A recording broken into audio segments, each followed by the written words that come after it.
Hey, how's it going, guys? Mr. Boss for the win here, and in today's Grand Theft Auto 5 video, we're going to be talking about the new fastest supercar in Grand Theft Auto Online, as well as the hierarchy of how that's been changed since the new Smugglers Run update has come out. So yesterday, Rockstar did two important things. Number one, they added a new supercar in the game, the Broughy Vision. Hopefully I'm pronouncing that correctly. I still don't know if that's the right way or not. And they also made a really massive change to a vehicle feature.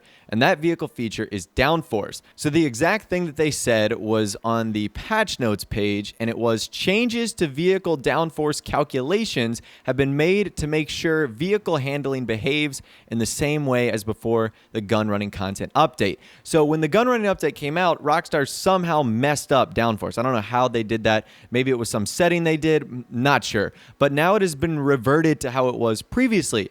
And that has changed up a lot of things, especially with the addition of the two vehicles that also arrived in gun running with the Wagner and the XA21. Also, the drag races and the tracks that you see me going on throughout this video are just like my own little fun test. They aren't anything official, so don't confuse that. Just want to have something cool for you guys to look at in the background while we jump into this video. So what I'm going to do is I'm going to leave a link to a video that I actually watched in the description. It's from Broughy, who probably did one of the best jobs ever at explaining all the new changes, including the hierarchy of the supercars and what downforce has done. So that's where I'm getting a lot of this information from. I'll leave a link to it in the description if you want to check it out for yourself. But basically, he has said that all vehicles that were previously affected by downforce are now quicker than before the gun running update. So even though Rockstar says that it's been changed to the exact same way before gun running, it looks as if now those vehicles are ever so slightly quicker. So that's pretty interesting, and it has given us a bunch of changes to some of the existing vehicles we've had in the game.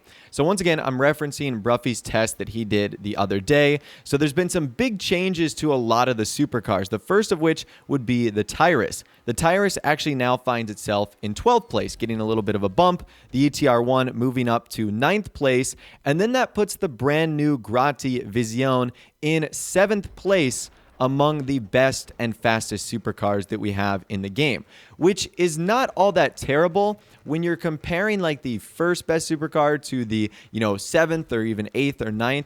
It really is just a matter of a couple seconds around a course or around a track, but that can actually be a huge difference. So the Broughy Vision finds itself in 7th place, which is in that competitive category, but certainly not at the very tip top like the top 3. So it kind of almost makes you wonder, is the Broughy Vision even worth it? Because it's a pretty pricey supercar. Its price is $2,250,000, which is just a couple $100,000 cheaper than the Ocelot XA21, which we just received in the gun running update. So is 7th place really worth $2,250,000? And that also doesn't include any of the performance mods that you're gonna have to put on there, like engines, brakes, transmission, turbo, stuff like that. So that is kind of iffy to me. It kind of makes me wonder if the Broughy Vision performance wise is ultimately not worth it. And on that note, another test that Broughy did was the top speed.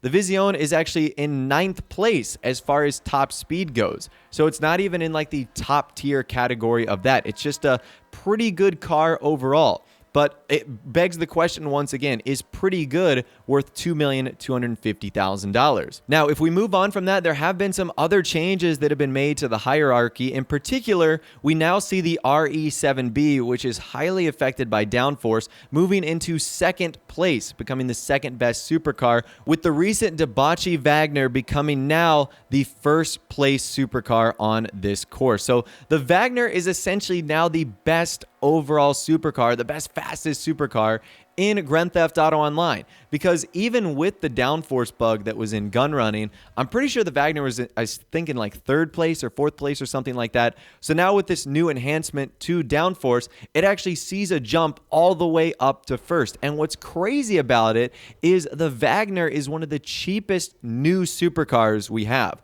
So there's obviously cheaper supercars like the Turismo R and the Zentorno, but as far as like Rockstar's new pricing model goes, $1.5 million is not all that expensive, especially when you're getting the best supercar in the game. So that is by far the most interesting part of them all. It's almost like Rockstar kind of bamboozled us a little bit. They broke downforce in gun running, which means that the new supercar that they added, the Ocelot XA21, became the fastest for all of about 2 weeks. And then they introduce a new update that not only brings out another supercar that turns out to be really expensive, but also really slow. They also fix downforce, thus making the first supercar that they released in gun running, the Wagner, which is also the cheapest, becoming the best overall.